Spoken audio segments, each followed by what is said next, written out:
Bonjour à tous, je suis heureux de vous retrouver pour ce nouveau webinaire qui concerne la certification Calliope avec un thème dédié spécialement pour les multisites. Nous allons attendre encore quelques minutes le temps que suffisamment de participants puissent se connecter. Entre-temps, je vais vous inviter à me communiquer si le son est bon en utilisant le chat pour bien s'assurer que le son est correct.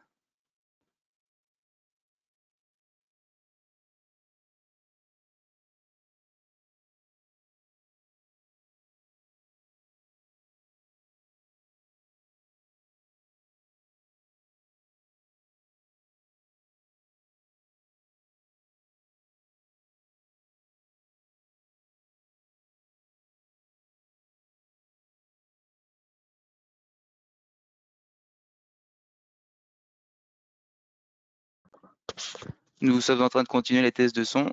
Il semblerait que ce soit conforme au vu de vos retours. Je vous remercie, on attend encore quelques minutes, le temps que suffisamment de personnes puissent se connecter.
Bonjour à ceux qui nous rejoindraient. Donc, je suis à nouveau heureux de vous retrouver pour ce webinaire sur la certification Calliope. Je vous remercie pour ceux qui ont pris le temps de répondre sur le chat. Le son semble être correct et nous allons maintenant pouvoir commencer la présentation de ce webinaire sur la certification Calliope dédiée donc aux multisites. Donc, dans un premier temps, je vous rappelle les règles du webinaire. Je vous invite à couper vos communications ou vos micros et être disponible d'esprit dans le cadre de ce webinaire pour bien retenir le maximum d'informations. Si vous avez des questions en général, donc on va pouvoir y répondre dans une seconde partie lors de la phase questions-réponses. Nous sommes heureux d'être accompagnés aujourd'hui de Catras. Je vais donc les laisser se présenter. Je vais commencer à donner la parole à Niriana. Donc, Niriana Andriansoa, je suis responsable des opérations du pôle en charge de l'accompagnement, du conseil, de la formation et des audits dans les démarches qualité au sein de centres et d'organismes de formation. Bonjour, Charles-Antoine de Fontenay, je suis le dirigeant du cabinet Catras.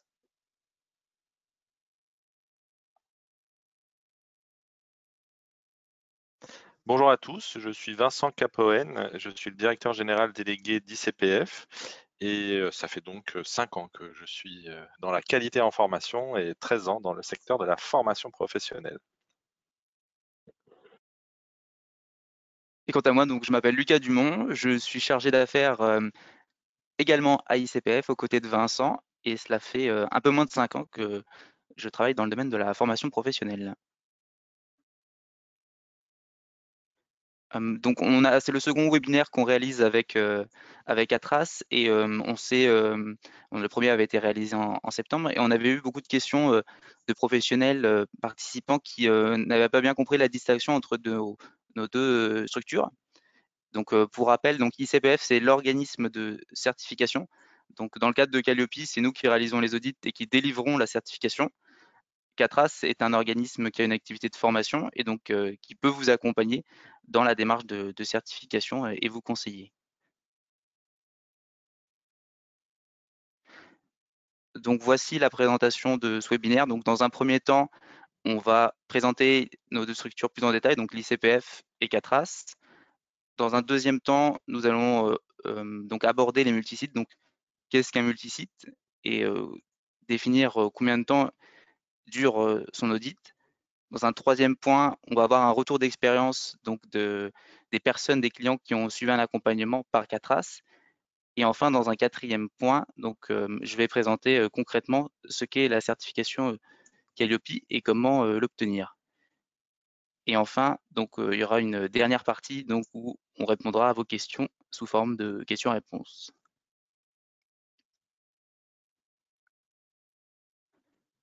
Je vais maintenant passer la parole à Vincent donc, pour qu'il puisse présenter l'ICPF. Merci Lucas pour cette introduction. J'en profite d'ores et déjà pour remercier CATRAS une nouvelle fois pour participer à ce webinaire à nos côtés. Donc ICPF, on vient de vous le dire, notre métier c'est la certification, l'audit. Vous avez l'équipe en photo, c'est important pour moi de vous présenter cette équipe qui grandit avec l'expansion de notre entreprise en matière de qualité en formation professionnelle. Ce qu'on vise, c'est l'excellence des professionnels qui interviennent dans ce secteur de la montée en compétences. C'est notre credo depuis notre création. Alors, depuis notre création, ça fait 25 ans et c'est pas neutre dans le secteur de la qualité en formation puisque nous sommes un des 2 acteurs historiques en la matière. Aujourd'hui, donc, c'est 22 collaborateurs. Vous avez vu la photo, dont 12 experts ou auditeurs qualité. Nous avons une particularité, c'est de travailler avec des auditeurs principalement salariés. L'ICPF, c'est une entreprise en croissance, plus de 2000% de croissance, donc c'est un chiffre impressionnant et on continue aujourd'hui la croissance de l'activité grâce bien sûr aux nouvelles obligations en matière de certification qualité avec l'offre Calliope. ICPF, ça n'est pas que Calliope. Historiquement, nous délivrons une certification qui s'appelle Pro ou CNEFOP jusqu'à il y a peu, et nous avons à cet égard plus de 1500 certifiés. Aujourd'hui, donc Calliope, ça représente quoi dans l'activité d'ICPF? C'est 730 certifiés déjà à aujourd'hui. D'après nos dernières informations, nous sommes le 2e acteur du marché et plus de 600 démarches de certification qui sont déjà planifiées. On vous en parlera de cette importance de planifier vos audits au regard du nombre d'organismes qui doivent se certifier. Nous sommes bien sûr accrédités par le COFRAC pour exercer notre activité de certification et d'audit permettant de délivrer la certification Calliope. Alors ICPF en 5 points et je ferai un focus sur l'un d'entre eux sur la slide suivante. Le premier, c'est que nous avons une histoire qui nous amène à faire le focus sur le professionnel et pour être plus précis, sur celui qui intervient, celui qui délivre la prestation de formation ou de conseil. C'est un focus qui aujourd'hui nous permet d'être précurseur en matière de mise en valeur du professionnalisme des intervenants dans le secteur de la formation. Nous avons une compétence technique très importante. Au-delà du fait que nous existons depuis longtemps, nous sommes un acteur spécialisé et investi en qualité de la formation. Nous participons par exemple à la normalisation en qualité de la formation, que ce soit au niveau français ou au niveau international, avec les normes ISO par exemple. Et notre président actuel, François Galinou, est un expert en la matière, un des 2 seuls experts d'ailleurs du marché en matière de normalisation, ce qui nous permet d'avoir des compétences techniques très importantes et que nous délivrons à nos auditeurs qui sont donc salariés pour la plupart. Et je vous disais, c'est un élément essentiel. C'est le 3e point. Nos auditeurs ont une compétence technique très importante, à la fois en qualité et en formation professionnelle, puisqu'on intervient uniquement dans ce domaine. Et autre particularité, nous avons fait le choix d'implanter des auditeurs salariés un peu partout sur le territoire avec une présence un objectif de présence à moins de 90 minutes de déplacement de tous nos clients. Quatrième point, c'est un service digitalisé qui s'appelle Noé. Je vais vous détailler sur le slide suivant les dernières nouveautés de cette plateforme et tout au long de la présentation, notamment de Lucas tout à l'heure, vous verrez comment l'ICPF fonctionne à travers cette plateforme digitalisée Noé qui nous accompagne et qui vous accompagne aussi d'ailleurs de la demande jusqu'au renouvellement du certificat, c'est-à-dire tout au long du parcours. C'est une seule et même plateforme qui nous permet d'être en relation avec vous. Enfin, dernier point, c'est le focus sur la communication et la mise en valeur. Je vous le disais, historiquement, ICPF s'adressant aux professionnels intervenants, il était essentiel pour nous de faire comprendre que la démarche qualité ne s'arrête pas à l'obtention d'un certificat, mais bien à un élément qui permet de vous différencier, de vous positionner, de faire valoir le professionnalisme de votre entreprise, des personnes qui interviennent au sein de cette entreprise et de l'impact de la formation, de la montée en compétences pour le développement des entreprises. Et pour cela, nous organisons beaucoup des choses. Un des éléments qui est présenté ici, c'est un club de certifiés qui se rencontrent pour échanger, créer du business ensemble, mais il y a beaucoup d'autres choses, comme par exemple le webinaire que nous sommes en train de réaliser. On en organise beaucoup à destination de nos clients ou de publics spécifiques, compte tenu de la situation actuelle. Également des événements physiques quand on pouvait en réaliser et beaucoup d'investissements en la matière. Alors pour terminer cette présentation succincte d'ICPF, le focus sur la plateforme Noé. Alors sachez que nous sommes aujourd'hui à la version 3 de cette plateforme. Nous avons commencé à la développer dès 2016. Et aujourd'hui, c'est une plateforme unique sur le marché. Vous allez avoir vous avez d'ores et déjà aujourd'hui un service client. Donc c'est un service en ligne via une messagerie qui vous permet de faire remonter en fait toutes vos questions, vos interrogations.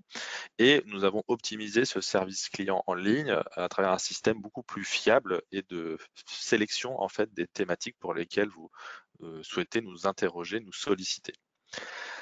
Dès le mois prochain, dans quelques jours maintenant, va sortir une prochaine version où on va améliorer la partie demande de certification. Lucas va vous la présenter succinctement tout à l'heure, donc je ne la détaille pas, mais elle sera beaucoup plus fluide, précise et performante, surtout pour des organismes qui ont par exemple plusieurs sites, plusieurs catégories à gérer et des demandes particulières. Enfin, dès l'année prochaine, vous allez avoir donc sur cette plateforme Noé deux éléments qui sont essentiels pour nous dans le parcours client. Le premier, c'est on va intégrer à la plateforme un système d'évaluation de votre satisfaction pour comprendre tout au long du parcours quel est votre degré de satisfaction et les éléments qui sont à optimiser dans votre expérience. Enfin, une interface utilisateur améliorée avec un tableau de bord et une vision claire du planning. Donc, par exemple, pour un responsable qualité gérant plusieurs sites, il pourra voir dans son interface utilisateur les différents audits qui sont prévus, à quel endroit et avoir une visibilité sur l'avancée du projet, par exemple. J'ai fini, je vous remercie.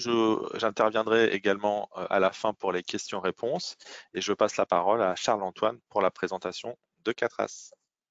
Merci beaucoup Vincent. Alors je vois qu'il y a encore quelques nouveaux participants qui se sont connectés depuis le début du webinaire. Donc au risque de nous répéter, voilà, Catras, on est vraiment un organisme qui prépare à la certification et qui vous accompagne à la certification, et l'ICPF est l'organisme certificateur. Donc c'est voilà, deux structures vraiment différentes. Alors, pour vous présenter Catras en quelques chiffres, hein, donc on est un acteur, je dirais, de référence du conseil et de l'audit en qualité, sécurité, environnement depuis maintenant 13 ans. Notre vocation, c'est d'accompagner nos clients dans l'obtention et le maintien de leur certification. On a à peu près 12 salariés, on travaille avec une trentaine, je dirais, de partenaires. On réalise 1,2 million d'euros de chiffre d'affaires et surtout, on maîtrise une trentaine de référentiels. Donc Calliope évidemment, mais également de nombreux autres référentiels, notamment la partie QSE. On accompagne à peu près 1000 structures, hein, que ce soit des organismes de formation, des TPE-PME ou d'autres typologies de structures, et on réalise à peu près 1200 journées d'intervention par an.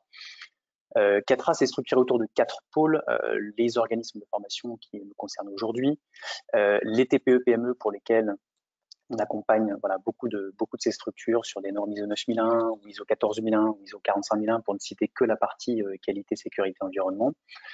On est également habilité par la HAS pour réaliser des évaluations externes pour le compte d'établissements médico-sociaux, hein, qui sont des audits, on va dire, du système qualité des établissements médico-sociaux.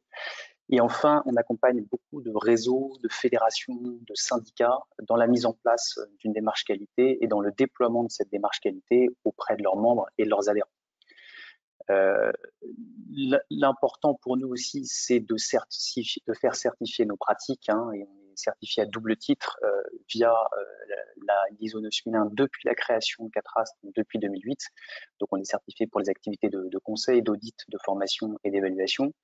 Et évidemment, accompagnant beaucoup de structures sur la certification Calliope, on s'est imposé évidemment cette certification à nous-mêmes, puisqu'on est nous-mêmes organisme de formation depuis 2008, et donc on a passé la certification Calliope cette année.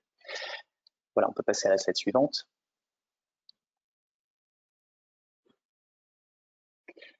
Alors, sur la slide suivante, vous détaille rapidement nos solutions qui sont spécifiques au secteur de la formation.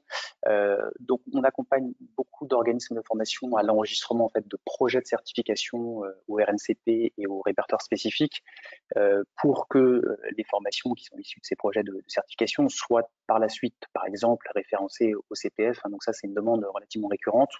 On associe souvent d'ailleurs à la fois Calliope et puis des enregistrements de projets de certification sur ces répertoires. On accompagne également beaucoup de structures qui souhaitent développer une activité de CFA. À la suite, je dirais, de la réforme, on a un certain nombre de centres de formation qui ont développé cette activité de CFA pour s'émanciper des CFA dits historiques. Et donc ça, c'est une activité importante pour nous. Et puis évidemment, on participe à l'ingénierie, à la conception des référentiels ou de labels métiers qui sont évidemment totalement personnalisables. Par ailleurs, comme je l'ai mentionné, on est organisme de formation, donc cela nous permet de dispenser en fait des formations actions qui sont intégralement personnalisées à la démarche qualité en organisme de formation. Et donc, pour information, toutes nos formations actions sont référencées sur Espace Formation d'Acto, qui est l'OPCO des organismes de formation. Et donc, vous pouvez éventuellement regarder les programmes et vous inscrire même directement en ligne via cette plateforme.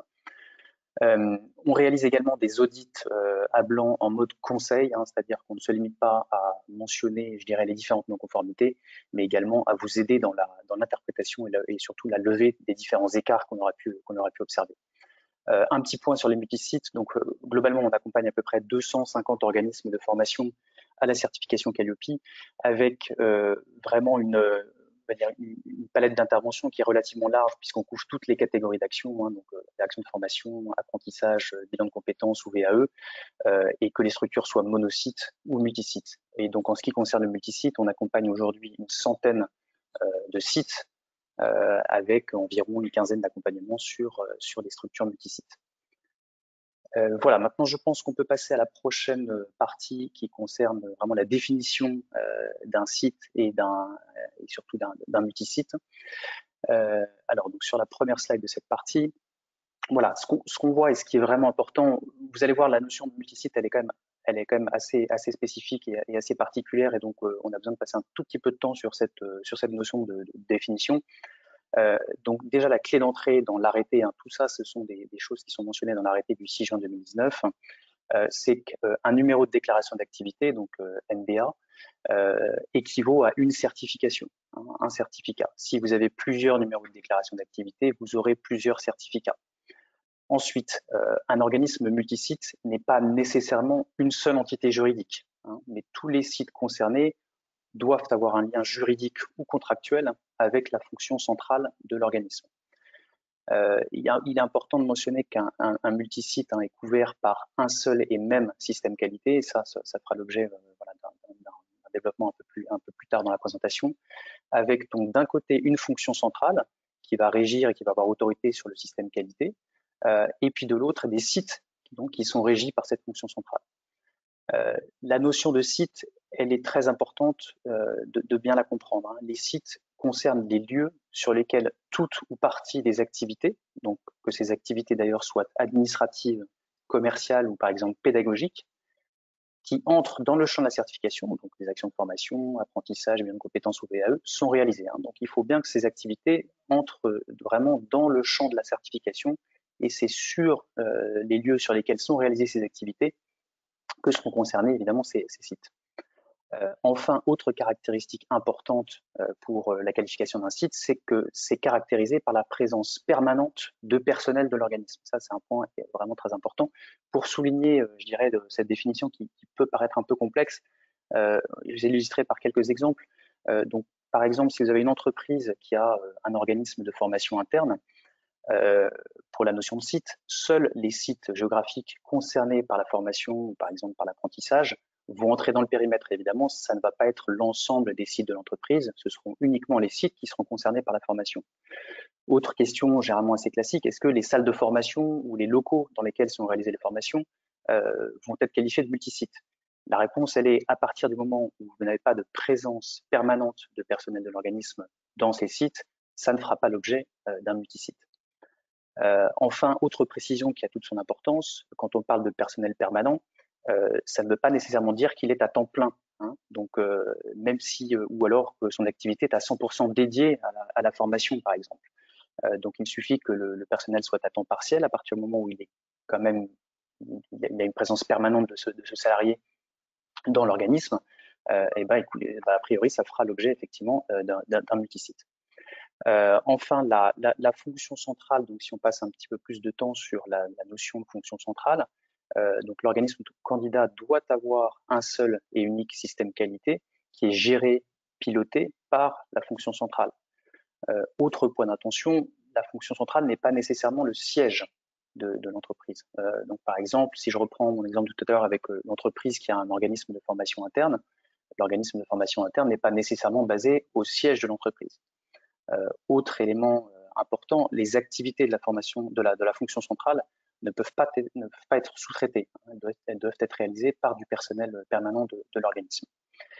Une bonne illustration, encore une fois un exemple d'avoir un seul et même système qualité. Un organisme qui comprend par exemple plusieurs services de formation distincts, mais qui vont fonctionner de manière autonome avec une démarche qualité propre, mais qui sont par exemple rattachés au même numéro de déclaration d'activité et qui ont la même adresse, est-ce que cette typologie de site peut bénéficier d'une certification qualité unique? La réponse, elle est non en l'état actuel des choses, parce que les pratiques entre les différents services sont différents. Mais en revanche, s'ils mettent en place un système qualité unique qui est piloté par la fonction centrale, à ce moment-là, ça devient effectivement éligible. Et donc, c'est le cas, par exemple, de beaucoup de centres hospitaliers universitaires qui ont plusieurs organismes de formation au sein du centre hospitalier. Et donc, l'idée, c'est vraiment de bien définir une fonction centrale avec une autorité organisationnelle pour pouvoir mettre en œuvre une démarche qualité commune. Je vous renverrai également à la foire aux questions, donc la FAQ qui a été publiée par le ministère du Travail pour des éclairages sur le multisite. Vous verrez, il y a beaucoup d'informations, c'est très bien expliqué. Je ne vais pas m'appesantir trop sur la définition et passer ensuite la parole à Lucas pour la définition des durées du multisite. Merci Charles-Antoine. En effet, je vais maintenant vous présenter comment la durée se calcule et quels sont les indicateurs qui la déterminent. Donc, comme vous le savez, si vous êtes gérant d'un organisme multisite ou que vous êtes en charge de ce projet, donc il y a plusieurs éléments qui déterminent la durée de l'audit. Le premier d'entre eux, et qui est non des moindres, c'est le chiffre d'affaires que vous réalisez, donc qui apparaît sur votre bilan pédagogique et financier, sachant qu'on doit se baser sur le dernier que vous avez, donc celui de 2019. Et pour ceux d'entre vous qui commencent une activité, donc sur cette année en 2020, donc ce sera 0, donc si vous n'avez pas eu d'activité en 2019. Le deuxième indicateur, c'est les périmètres sur lesquels vous souhaitez être certifié. Donc pour rappel, il y en a 4. Le premier, organisme de formation. Le deuxième, donc la VE, si vous êtes prestataire et que vous réalisez des actions de VE. Le troisième périmètre, c'est le bilan de compétences. si vous réalisez donc des bilans de compétences. Et enfin, le dernier, c'est si vous êtes centre de formation d'apprentis. Donc, en fonction de si vous souhaitez être certifié sur un ou plusieurs de ces périmètres, donc ça a un impact sur la durée de votre audit. Le troisième élément, c'est le nombre de sites. Donc, si vous avez donc un seul site ou si vous avez plusieurs lieux où vous réalisez des actions de formation ou de compétences de manière permanente. Et enfin, donc le quatrième indicateur, donc c'est si vous bénéficiez d'une certification CNEFOP, donc qui est une certification qui vous permet d'avoir des conditions d'audit aménagées. Donc, dans le cas des multisites, le législateur indique que lorsque vous avez plusieurs sites, donc on doit faire un échantillonnage. Donc, j'ai un exemple concret.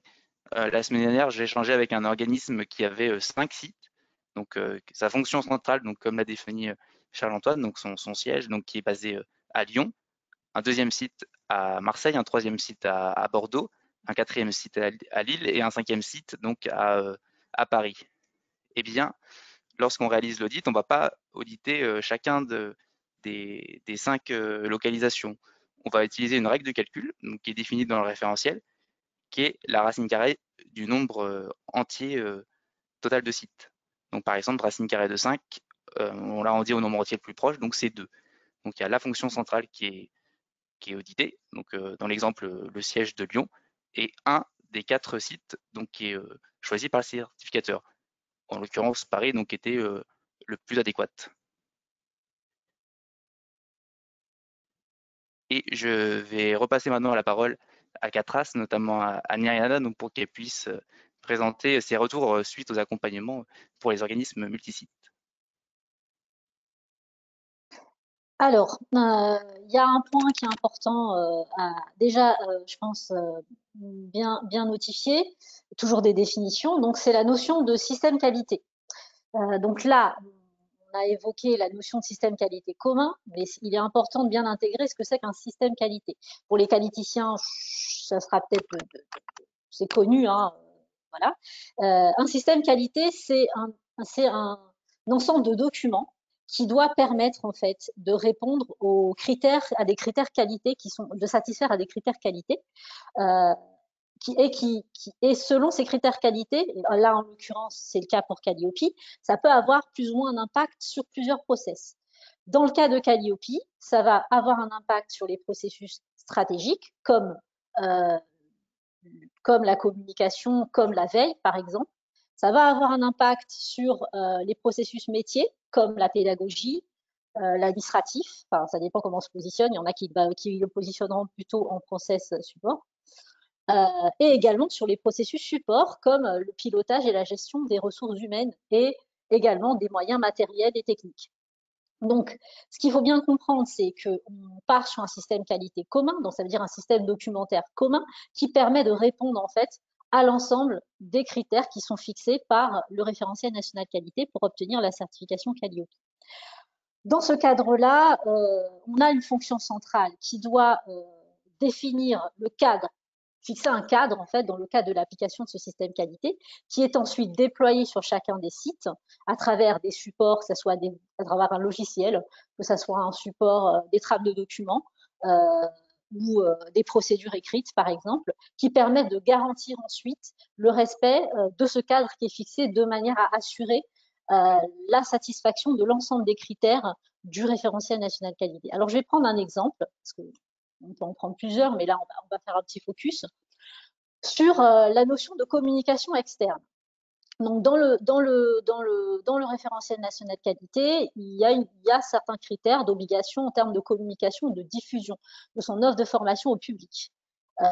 Il y a une exigence notamment qui est de garantir une information qui est diffusée, qui soit cohérente, qui soit accessible et exhaustive et surtout actualisée. Donc, quand on est en monosite et qu'on travaille tout seul, ça reste normalement assez facile à faire, c'est-à-dire identifier tous ces supports, s'assurer que toutes les informations qui sont diffusées sont complètes au regard des attendus du référentiel national qualité et qu'il y ait une cohérence dans les informations qui sont diffusées. Mais quand on a plusieurs sites qui sont potentiellement concernés par cette diffusion de l'information, il faut pouvoir garantir que les informations qui sont diffusées et quels que soient les supports utilisés, que ce soit la fonction centrale ou le site, répondent aux exigences et au niveau attendu de Calliope. Donc, c'est-à-dire garantir une cohérence des informations, une accessibilité des supports et une exhaustivité de l'information, et surtout s'assurer que les informations qui sont diffusées sont les bonnes, c'est-à-dire qu'elles sont actualisées et que ce sont les bonnes versions de support. Donc, on peut passer à la diapo suivante, merci. Concernant l'organisation d'un système qualité multisite. Donc, on a vu ce que c'est qu'un système qualité commun. Là, maintenant, comment se structure un système qualité commun? Donc, il y a une fonction centrale, il y a des sites. Le rôle de la fonction centrale, sachant que c'est elle qui est garante du respect des critères du référentiel national qualité d'une part, je passe toutes les exigences réglementaires, bien sûr, qui doit s'assurer du respect des critères qui sont fixés par le référentiel national qualité, non seulement à son niveau, mais également au niveau des différents sites concernés. Ceci implique de définir un cadre, de mettre en œuvre, de définir les moyens nécessaires, de déployer les moyens, d'accompagner les équipes de manière à s'approprier l'ensemble du système pour pouvoir garantir ce respect des critères sur le terrain d'un point de vue opérationnel. Donc, en termes d'organisation, on va avoir une fonction centrale qui va sur la base du guide de lecture et l'ensemble des textes associés, donc ça peut être la FAQ du ministère du Travail, les arrêtés, et puis peut-être certains guides aussi qui peuvent aider dans certains. On a par exemple pour la FEST des guides qui existent, des guides à FEST qui existent, qui sont disponibles sur Internet si vous faites un peu de veille. Donc ça doit aider justement à poser le cadre. Et poser le cadre, ça veut dire quoi? Ça veut dire définir les limites faut prendre en compte les risques aussi de dérive, mais définir les limites qui doivent permettre de garantir le respect, on va dire, du niveau attendu par le référentiel national qualité pour chaque critère et chaque indicateur. Ça implique aussi, peut-être pour certains process, comme les processus administratifs par exemple, de formaliser certaines procédures pour garantir le respect des exigences de certains financeurs en termes de procédures administratives. Donc, faut voir où on pose le curseur quand on définit un cadre, et il faut prendre en compte en fait le risque de dérive. Et si ce risque de dérive, que ça soit au niveau de la fonction centrale ou au niveau des sites, implique potentiellement un écart par rapport au niveau attendu par le référentiel, ça voudrait dire qu'il faut faire des ajustements et peut-être apporter un peu plus de détails dans les procédures. Donc, on a un cadre fixé par la fonction centrale à partir du guide de lecture et du référentiel, qui sont déployés sur les sites à travers des trames de documents, un logiciel, ça peut être aussi, tout peut être informatisé à travers un logiciel, et l'objectif, c'est que les sites puissent, à partir de ces éléments-là, mettre en œuvre l'ensemble des critères du référentiel d'un point de vue opérationnel, que ce soit administratif ou processus métier pédagogique. Donc, c'est ce qu'on appelle les enregistrements, c'est-à-dire le jour de l'audit, pouvoir apporter la preuve que ce cadre qui a été fixé par la fonction centrale a bien été mis en œuvre conformément au référentiel, aux exigences du référentiel national qualité.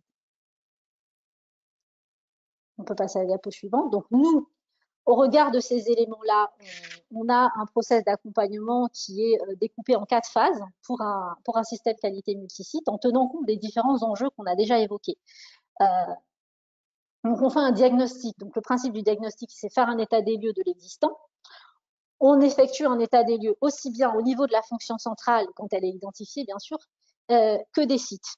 Ce qui permet d'identifier les bonnes pratiques sur l'ensemble, en fait, on va dire, des organismes ou des services existants, et aussi d'identifier potentiellement des points bloquants et les axes d'amélioration à tous les niveaux, que ce soit au niveau de la fonction centrale et au niveau des sites. Ça permet aussi de commencer à sensibiliser les différents acteurs concernés. La phase 2, à partir de l'état des lieux de la phase 1, on identifie des potentiels écarts par rapport au niveau attendu par le référentiel national qualité, et on fait ce qu'on appelle en quelque sorte une liste d'actions qui va vous permettre de œuvrer de manière à passer le gap pour se mettre en conformité avec le niveau attendu par le référentiel national qualité. Sur cette base-là, on déploie un accompagnement personnalisé qui permet d'une part d'accompagner les référents qui sont identifiés pour mettre en place le système qualité commun. Donc, il y a un coaching individuel qui peut être fait auprès de chaque référent, et également un accompagnement collectif qui permet de travailler ensemble et de partager en fait les bonnes pratiques et les outils pour co-construire ce système qualité commun, sachant que le consultant est là justement pour apporter du conseil, pour recadrer les équipes et éviter de tomber dans des usines à gaz, savoir positionner le curseur au bon endroit et être sûr de prendre en compte tous les risques. La dernière phase, qui est l'audit à blanc, qui avait déjà été évoqué tout à l'heure, permet de savoir si le plan d'action qui a été prévu a bien été déployé sur tous les sites et si l'ensemble du système qualité a bien été approprié par tous les acteurs concernés. Donc c'est en même temps une mise en situation d'audit et en même temps une phase de conseil qui permet de faire des ajustements, notamment auprès des acteurs concernés pendant cette dernière étape de l'accompagnement. Donc pour terminer cette partie purement accompagnement, les points de vigilance sur un système qualité commun, il y en a beaucoup, mais je pense que là, on a vraiment listé l'essentiel. C'est bien identifier un pilote de la démarche, parce qu'il faut que vous ayez en interne une personne qui ait la vision globale du système qui va être mis en place. Donc ça peut être un pilote, ça peut être un responsable qualité, ça peut être un coordinateur qualité, peu importe comment vous l'appelez. Et idéalement, d'avoir des relais qualité sur chaque site. C'est pareil, peu importe comment vous l'appelez, référent qualité, relais qualité, il faut un relais sur chaque site pour faire le lien avec ce qui se passe sur le terrain. Ensuite, prendre en compte en fait les différents, pour mieux intégrer les risques, il faut aussi sensibiliser les équipes sur les enjeux à tous les niveaux, toutes les équipes concernées qui vont être en fait acteurs dans cette démarche-là. Préparer les équipes à une logique de démonstration. Alors, il ne faut pas oublier que les audits Calliope, ce ne sont pas des audits documentaires, donc une conformité documentaire ne suffira pas. Il faut surtout pouvoir expliquer, présenter son process, comment on fonctionne, comment on travaille et garantir la cohérence de ce qui est présenté avec la documentation qui est associée. Créer du lien, ça implique forcément créer du lien avec ses activités selon son poste. Par exemple, une assistante de formation va devoir faire le lien entre le process qualité qui la concerne directement et le moment où elle doit répondre à une demande de formation, par exemple au téléphone. Alors ça, c'est vraiment très opérationnel. Donc, ceci implique forcément de donner du sens au système qualité qu'on met en place et d'essayer d'aller à l'essentiel, prendre en compte les risques et être pragmatique pour éviter justement de tomber dans ce qu'on appelle, nous les qualiticiens, les usines à gaz. Voilà, donc je passe la parole à Charles-Antoine. Merci Neriana. Voilà, on voulait vous parler également de quelques références d'accompagnement et surtout en fait le fait que on a systématiquement vu des problématiques qui étaient très différentes et très spécifiques à chaque organisme de formation en fonction du nombre de sites, en fonction des catégories d'actions qui seront incluses dans le périmètre de la certification, en fonction de la démarche qualité existante, en fonction de l'organisation du système qualité ou pas commun, s'il y en a un, en fonction de la présence de références sur chaque site. Donc voilà, l'idée générale de cette slide, c'est juste de vous dire que nos accompagnements sont totalement personnalisés, totalement adaptables, évidemment, à chaque situation, et chaque situation est très spécifique pour les multisites. Il y a un élément supplémentaire qui est très important, c'est que vous l'avez bien compris dans les conseils que Neriana vous a donnés, que l'accompagnement et ou la conduite au changement est nécessaire dans ce genre de projet qui implique beaucoup de personnes, et donc voilà, la nécessité de sensibiliser, je dirais, les différentes personnes aux enjeux du référentiel national qualité, elle est très importante, et la capacité qu'un consultant va avoir, je dirais, à mener et à accompagner ce changement auprès de l'organisme de formation, elle est très importante. Donc, le rôle du consultant ne se limite pas uniquement à mettre en conformité, et à aider à mettre en conformité l'ensemble de la fonction centrale et des sites au référentiel national qualité, mais également, je dirais, vraiment d'accompagner ce changement. Et donc, vous avez quelques exemples en dessous, je dirais, des différents accompagnements qu'on a réalisés pour des structures multisites. Mais voilà, typiquement une fédération sportive sur lesquelles la plupart des interlocuteurs sur les sites sont très peu habitués à la qualité. Donc, on a eu un gros travail, je dirais, d'accompagnement à la conduite du changement. On a fait voilà, une quarantaine d'audits blancs pour une structure multisite avec 40 sites. Et donc là également, il y a eu beaucoup de valeur ajoutée sur, je dirais, le mode conseil à la suite de l'audit à blanc, avec une synthèse globale des non-conformités, une analyse de la source des non-conformités, des préconisations pour lever ces non-conformités.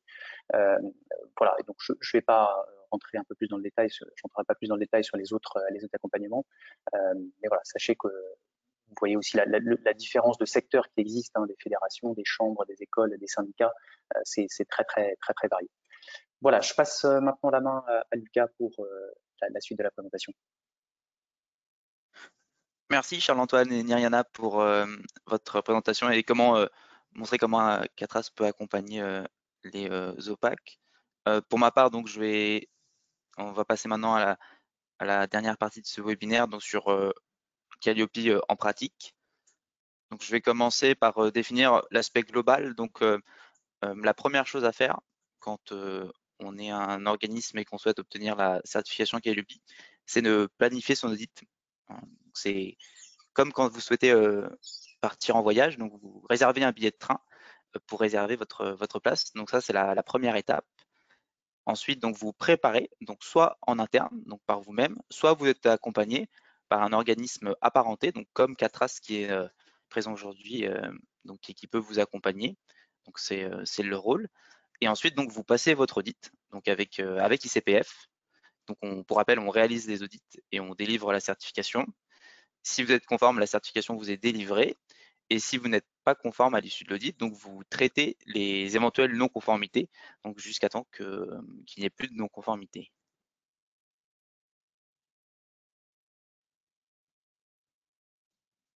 Donc vous avez à l'écran les 7 étapes donc de l'inscription jusqu'à la phase donc d'obtention et de suivi de votre certification.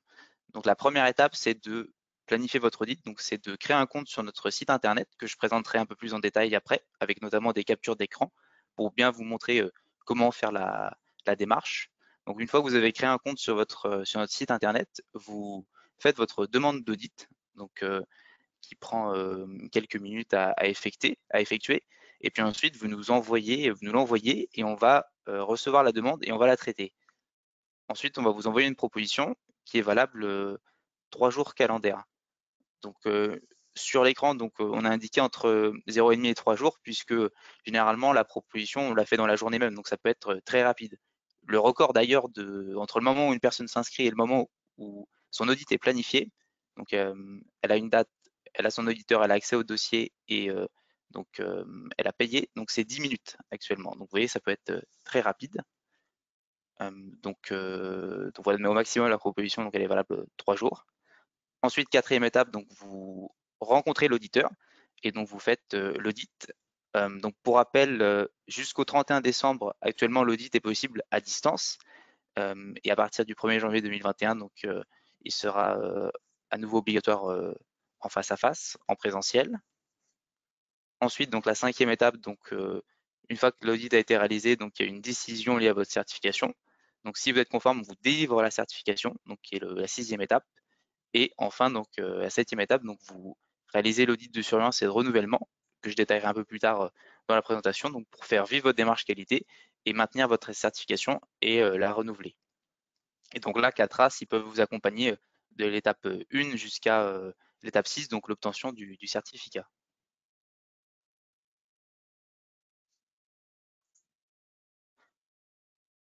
Alors donc là, vous avez à l'écran donc la capture d'écran de notre plateforme donc, qui est dédiée à la certification Calliope. Vous avez également l'adresse URL donc, pour faire votre demande. Donc, la première étape, c'est de créer un compte donc, en renseignant votre nom, prénom et un identifiant et un mot de passe. Ensuite, vous arrivez sur un tableau de bord donc, où vous pouvez effectuer votre demande directement donc, en cliquant sur le bouton j'effectue ma demande. Donc, j'imagine que vous savez, comme vous êtes soit gérant d'organisme, soit salarié donc en charge de ce sujet de certification. Et donc, vous avez dû prendre connaissance des exigences du référentiel, mais les éléments qu'on a besoin pour établir une proposition, donc, ce sont le numéro de déclaration d'activité auprès de la directe et votre dernier bilan pédagogique et financier ou bien l'attestation sur l'honneur, comme quoi vous n'en avez pas encore. Donc, si vous avez créé votre activité en 2020 ou en toute fin d'année 2019, on va également vous demander de compléter différents champs. Donc, avec vos coordonnées. Nous allons également vous demander donc les différents périmètres sur lesquels vous souhaitez être certifié. Donc, comme j'avais présenté un peu plus tôt, c'est aussi cela qui permet de déterminer la durée de l'audit. Donc, c'est essentiel pour nous que vous puissiez y répondre puisque ça détermine donc la durée et le coût de l'audit. Donc, dans le formulaire de demande, donc il y a une partie donc où on vous demande les sites sur lesquels donc vous souhaitez que vous avez. Donc là, par exemple, vous voyez, donc on vous demande l'adresse postale de la fonction centrale et ensuite vous avez un bouton ajouter un site. Donc vous pouvez ajouter autant de sites que vous le souhaitez, en renseignant leur adresse postale.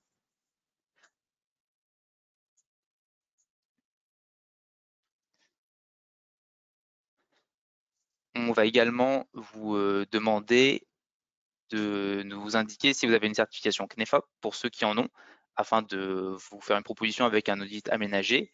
Puis, comme vous le voyez à l'écran, d'indiquer une fourchette de date où vous êtes disponible.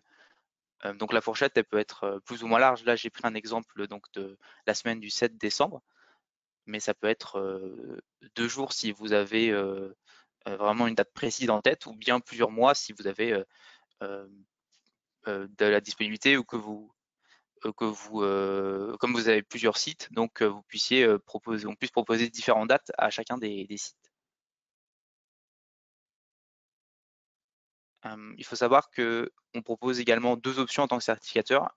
La première, c'est un pré-audit, donc c'est un audit ou un audit à blanc, comme on peut aussi l'entendre. Donc ça se réalise à distance avec l'auditeur.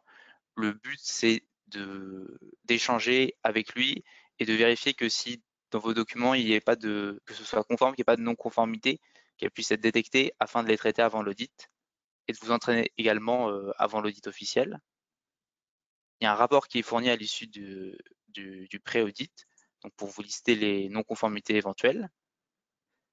Je tiens à préciser que l'auditeur, son rôle, c'est de vous faire prendre conscience s'il y a des non-conformités, de vous les présenter, mais par contre, il ne pourra en aucun cas vous les solutionner. Et enfin, donc on a une seconde option qui est le dossier de certification en ligne, donc qui est un outil qui vous permet de structurer votre dispositif, donc de fournir vos éléments de preuve, et c'est ce sur quoi vous serez audité. Donc pour ceux d'entre vous qui ont fait le Datadog, donc ça c'est similaire sur la forme, donc ça reprend les indicateurs et ce qui est attendu comme preuve, et donc il vous suffit de charger vos éléments de réponse donc dans les indicateurs qui vous concernent.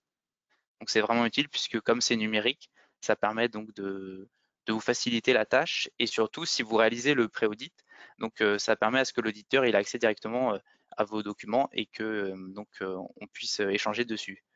Ça permet également de traiter les non-conformités et d'obtenir votre rapport d'audit.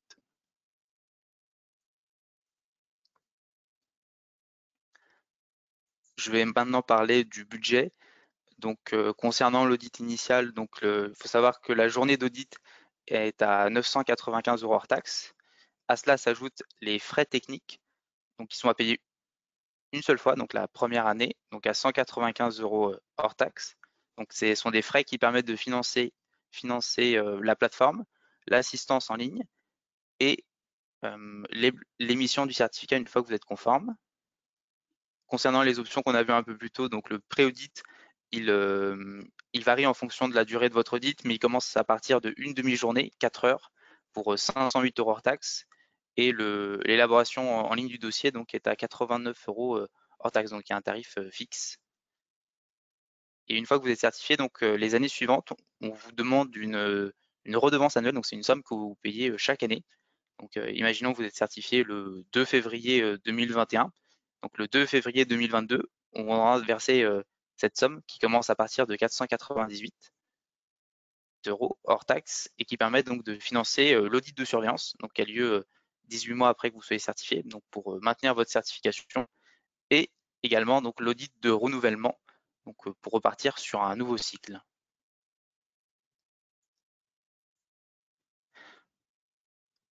Alors, je vais maintenant détailler ce que peut apporter ICPF à vos structures.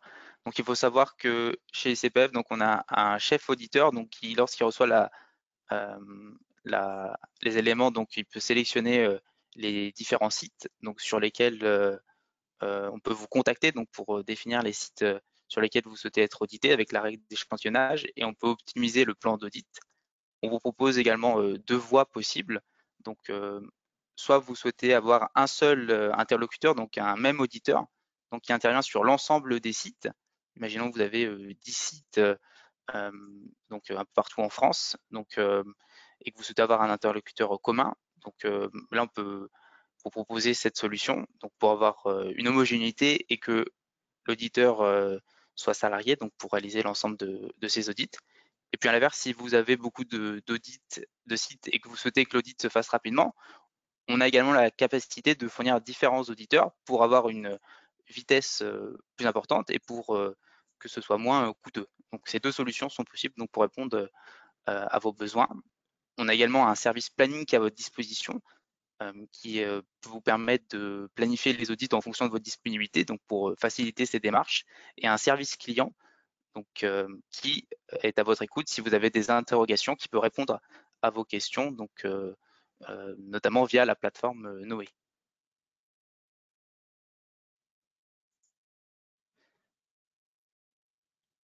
On va maintenant passer à la partie questions-réponses. Donc, pour rappel, suite à la fin du webinaire, on va vous envoyer un questionnaire de satisfaction. Et une fois que vous l'aurez complété, on reviendra vers vous avec une présentation. Vous avez également mes coordonnées à l'écran. Donc, si vous souhaitez échanger sur votre situation particulière et planifier votre audit, vous pouvez également rejoindre ma collègue Maria. Et vous avez donc les coordonnées également de Nyrian et de Charles-Antoine donc, pour être accompagnés. On va prendre quelques minutes pour recueillir les questions et puis on va commencer la phase questions-réponses.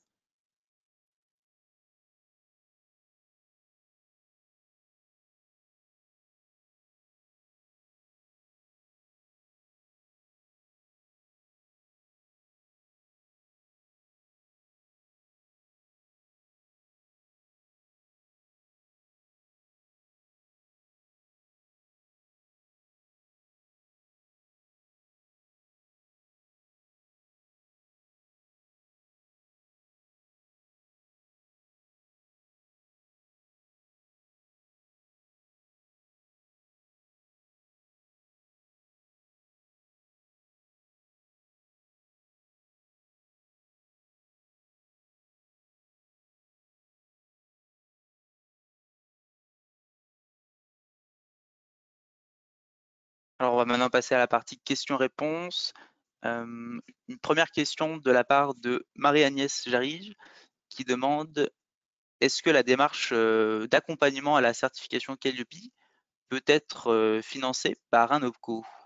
Donc, Vincent, je te propose d'y répondre. Alors, la démarche de certification, non, puisque ce qu'il faut bien comprendre, c'est que c'est un audit. Donc, un audit n'est pas une action de formation. Donc, il n'y a pas de prise en charge possible. Par contre, si vous souhaitez vous faire accompagner dans la démarche, vous aider à construire votre projet qualité, vous entraîner, etc. Là, Catras, en effet, dans son activité de formation, peut, j'imagine, faire appel au fonds de formation. Je crois que Charles-Antoine en a parlé en introduction en citant l'un des OPCO justement. Il le confirmera juste après. Tout à fait, merci Vincent. Voilà, effectivement, on est un organisme de formation, donc on a un certain nombre de formations-actions qui concernent la mise en place d'une démarche qualité visant la certification Calliope, et à ce titre, effectivement, ces formations-actions sont finançables, étant nous-mêmes certifiés Calliope.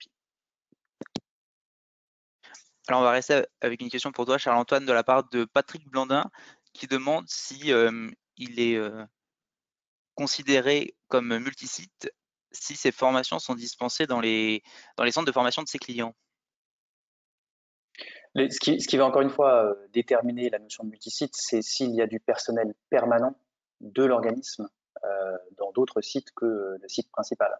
Là, si je comprends bien la question, a priori, ça ne serait pas le cas, puisqu'il n'y aura pas, je dirais, de personnel permanent qui sera chez le client. Hein. Donc, si ça fait juste l'objet une réalisation d'une prestation dans un local, ça ne sera pas comptabilisé comme un multisite. Merci. Une autre question plutôt pour Catras, donc soit pour toi Charles-Antoine ou Niriana, de la part de Laetitia Allard qui demande si si on a 4 organismes de formation distincts avec chacun un numéro de déclaration d'activité, peut-on être considéré comme multisite? Ou bien c'est uniquement si on a un seul organisme avec un numéro de déclaration d'activité et plusieurs centres mais qui sont affiliés à ce même numéro qu'on est considéré comme multisite? C'est ça, Nirena, n'hésite pas à intervenir si tu le souhaites. Je t'en prie, je te laisse répondre. Je crois que tu avais donné une partie de réponse en introduction en présentant le multisite. Parce qu'un LDA, c'est un certificat. Voilà, un numéro de déclaration d'activité égale un certificat. Si vous avez 4 numéros de déclaration d'activité différents et que vous ne modifiez pas la structure entre-temps, évidemment, vous aurez a priori 4 certificats. Donc, ça ne sera pas un multisite, ce sera 4 monosites.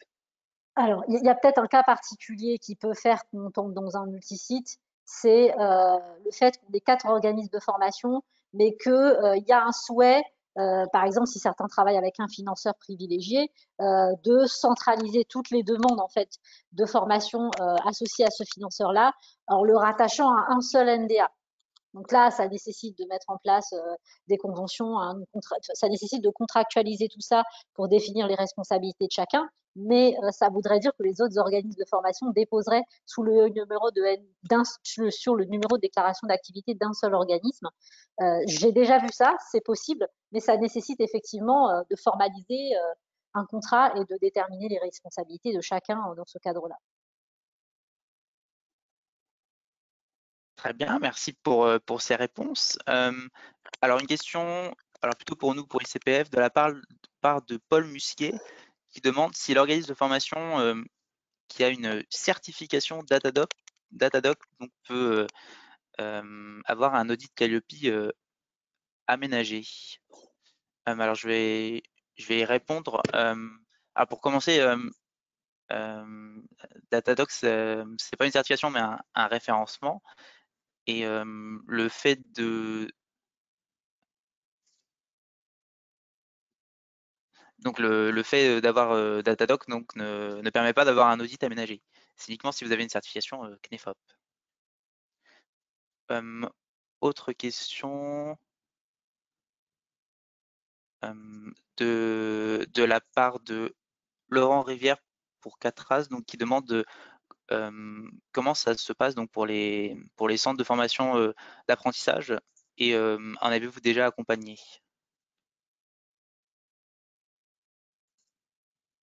Nirena, je te laisse répondre sur cette question.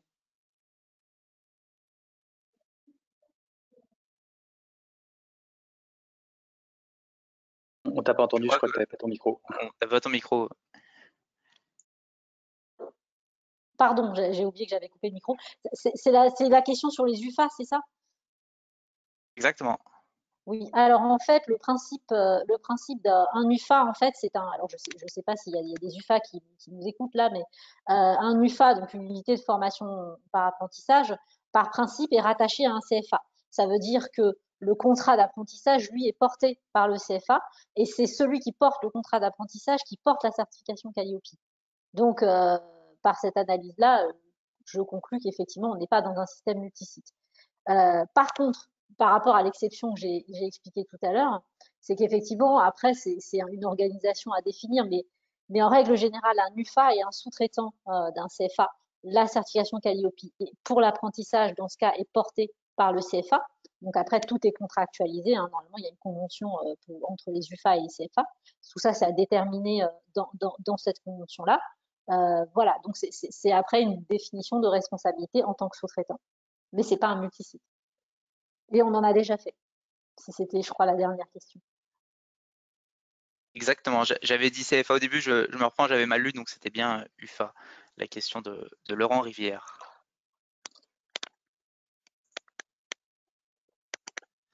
Alors une question de Marc Thomas qui demande est-ce que plusieurs organismes de formation ayant des publics différents et des spécialités différentes peuvent s'associer autour d'une fonction centrale pour avoir une seule certification?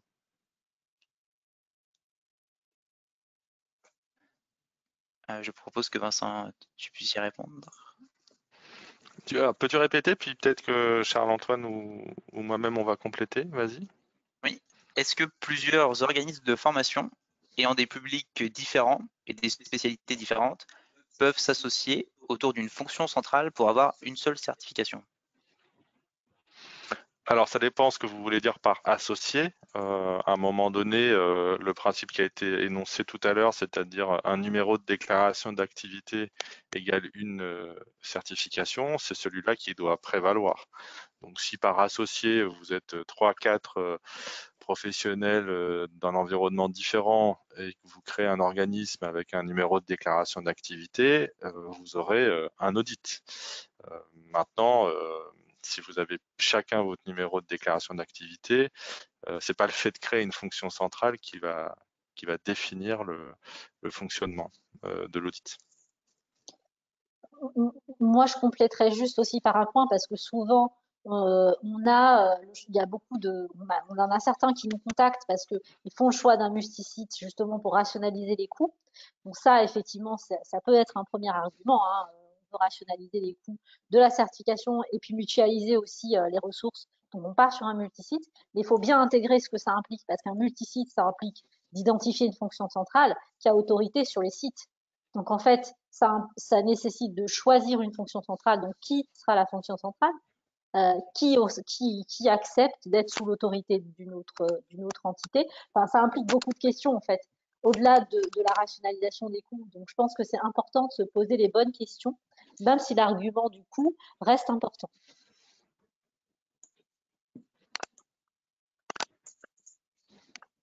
Alors une question de Camille Beck, excusez-moi si j'écorche votre nom, qui demande quel est le prix de l'accompagnement de Catras et quelles sont les différentes formules d'accompagnement qui existent.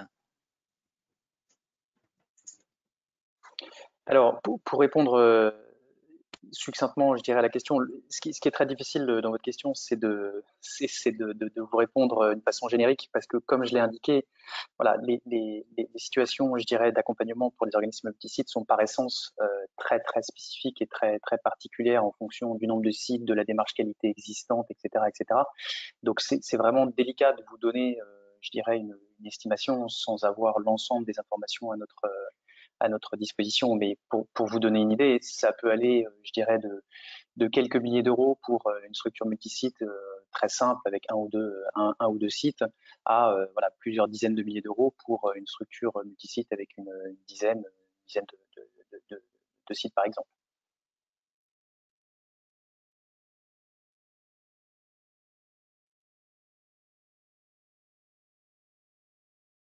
Oui, donc on va continuer à répondre aux questions.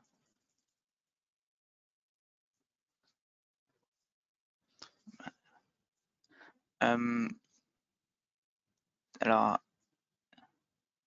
donc j'ai une question à nouveau de Marc Thomas qui demande, donc il indique qu'il a 3 sites, un en Lorraine, l'autre à La Réunion et une troisième aux Antilles. Et donc il demande si, question plutôt pour Catras, si donc ils peuvent intervenir, ils sont en Outre-mer. Alors, l'intégralité, je dirais, de nos accompagnements et de nos formations actions peuvent être réalisées à distance. Donc, ça ne pose aucun souci, hein, je dirais, quand on accompagne de nombreux organismes dans les dom-tom. Donc, il n'y a aucun problème. On a un système de gestion documentaire qu'on met à votre disposition pour fluidifier l'échange de documents. Et puis, évidemment, avec les moyens actuels de visioconférence, on peut évidemment faire les accompagnements sans souci à distance. Évidemment, pour, je dirais, tous les organismes de formation qui sont basés en France, on a également la capacité de se déplacer sur site si nécessaire. Je vais compléter sur le sujet puisque ça peut aussi être une demande relative aux audits pour ICPF. Donc, en effet, on peut intervenir partout, y compris dans les Antilles et à La Réunion. Nous avons des auditeurs dans toute la France et dans tous les DOM. Une question de Stéphane Martin qui demande si on peut avoir accès à Noé sans accompagnement complet.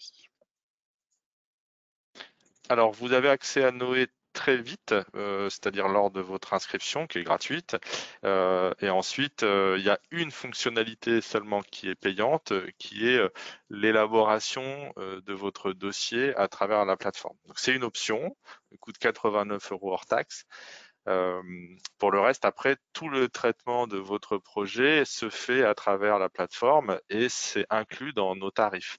Donc, par exemple, toute la partie demande qui a été présentée, planification, traitement des non-conformités une fois que l'audit est réalisé, tout ça, vous pouvez le faire directement dans la plateforme et ça fait partie du tarif de base. Il n'y a vraiment qu'une seule fonctionnalité payante, c'est l'élaboration.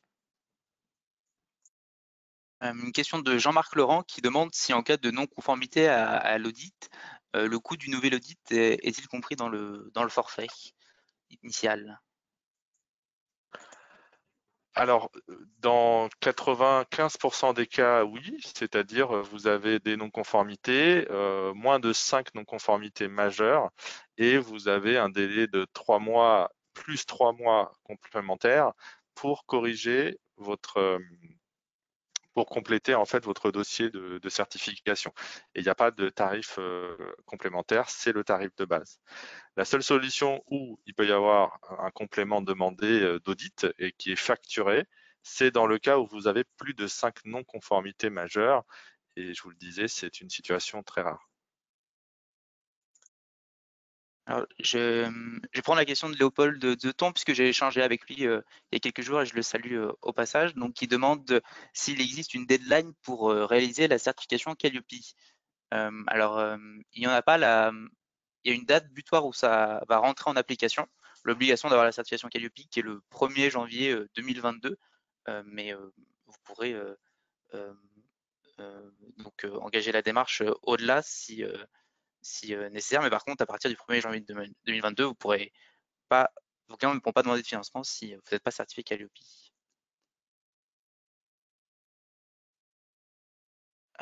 Une question d'Olivier Duval qui demande si un CFA lié par une convention de cadre à des UFA totalement autonomes juridiquement est bien considéré comme multisite, même s'il n'y a pas de personnel permanent du CFA au sein des UFA. Donc, une question pour Niriana.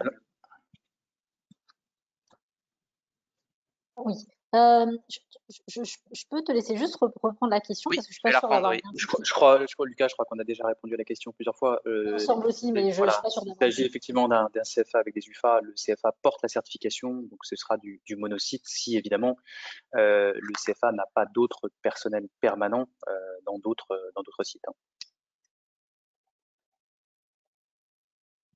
Très bien. Une autre question de la part d'Emmanuel Fat qui demande est-ce que pour Calliope, on doit ensuite s'inscrire quelque part comme pour Datadoc avec leur site internet datadoc.gouv? Oui, alors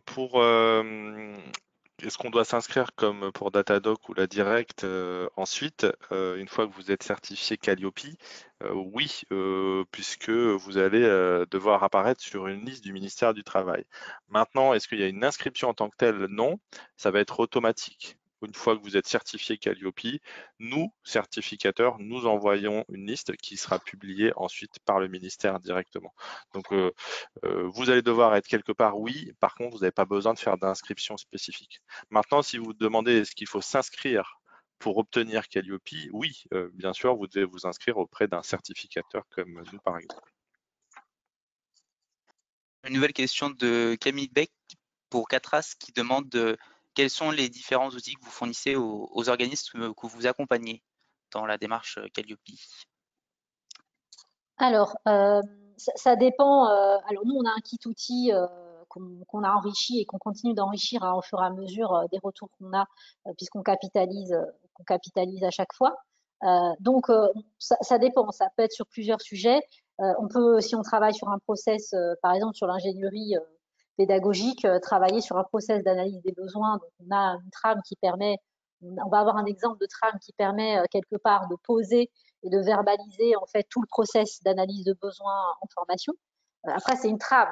L'idée n'est pas, effectivement, quand on fournit une trame, le consultant est là pour accompagner la structure sur la base de cette trame-là, pour faire en sorte que non seulement ça réponde, pour personnaliser cette trame, je dirais, au fonctionnement et à l'organisation de l'organisme de formation, donc de l'OPAC, mais en parallèle de ça, tout en personnalisant, continuant à garantir le respect du niveau attendu par le référentiel national qualité. Donc, on a un kit outil sur les différents sujets, que ce soit la veille, que ce soit l'administratif, la pédagogie et tout ce qui est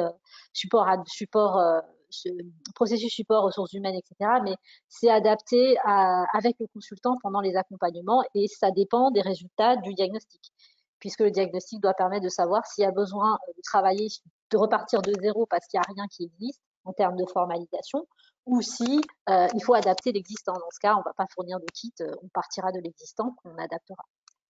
Et ça, si je peux me permettre, c'est un point qui est très important, c'est-à-dire que on va généralement privilégier le fait de partir de vos documents existants pour ne pas réinventer, je dirais, la roue à chaque fois. Hein. Donc l'idée, c'est que c'est quand même vous qui allez être audité, et donc si on vous fournit, je dirais, un ensemble de documents avec lesquels vous n'êtes pas très à l'aise, ça va pas, je dirais, apporter beaucoup de bénéfices à votre démarche. Donc l'idée, c'est vraiment de partir de l'existant, d'adapter l'existant éventuellement, pour que le jour de l'audit, vous puissiez bien faire le lien entre l'indicateur et puis les documents à présenter, et que vous ne soyez pas perdu avec voilà, une dizaine ou une vingtaine de nouveaux documents avec lesquels vous n'êtes pas habitué à travailler.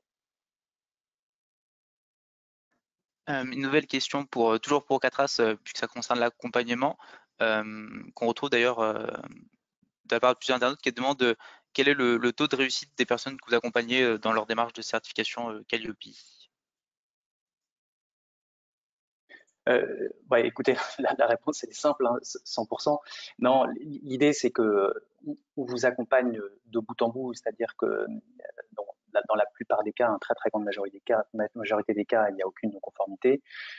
S'il devait y avoir une ou deux conformités qui devaient subsister, évidemment, on vous accompagne pour lever, je dirais, ces non-conformités et s'assurer que vous passiez la certification sans aucun souci. Voilà, on avait discuté déjà, je dirais, lors du précédent webinaire sur les sources, hein, je dirais, de potentiel de non-conformité.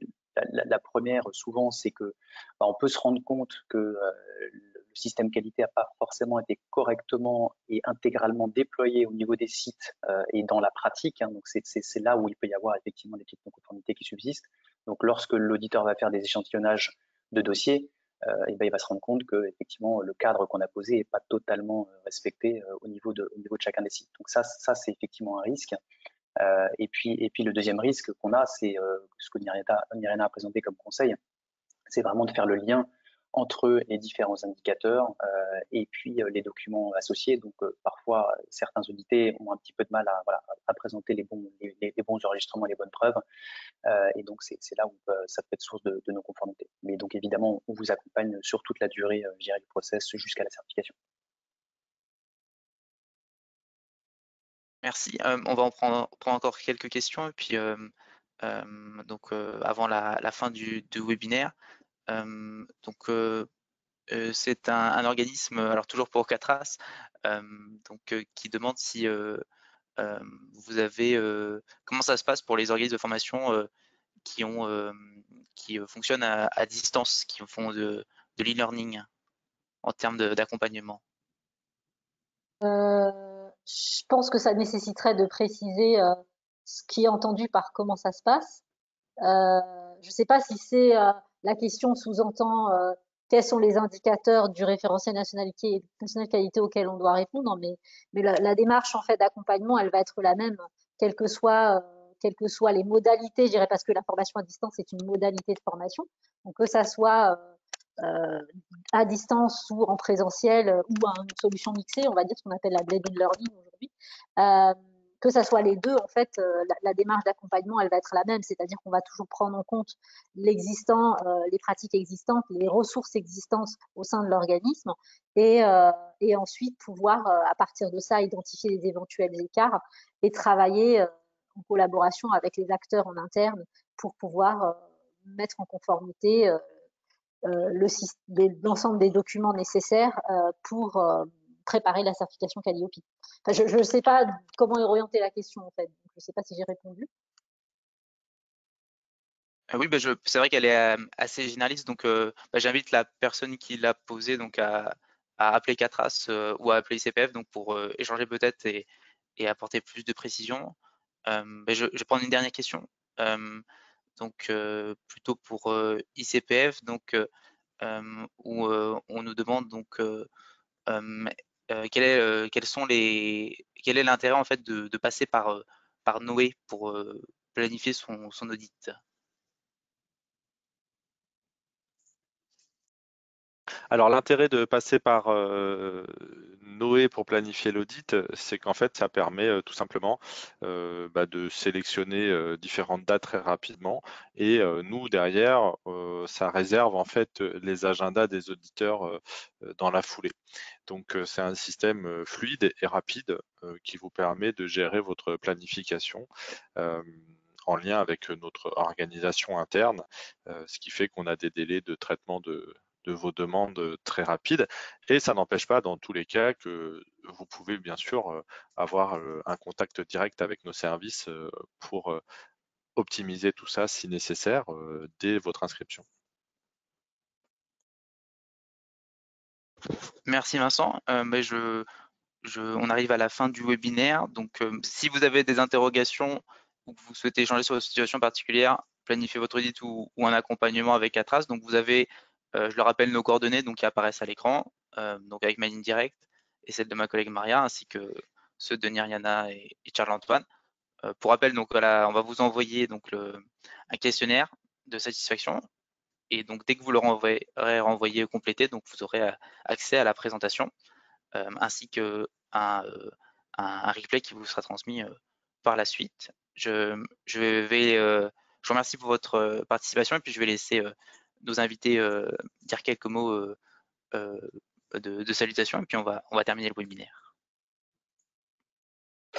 Écoutez, je me permets juste de commencer. Merci à tous pour votre temps. N'hésitez pas à nous contacter pour voilà, toute demande d'information ou d'accompagnement, ou voilà, de spécificité sur les multisites. On est à votre disposition pour répondre. Donc, organisme Catras, organisme accompagnateur.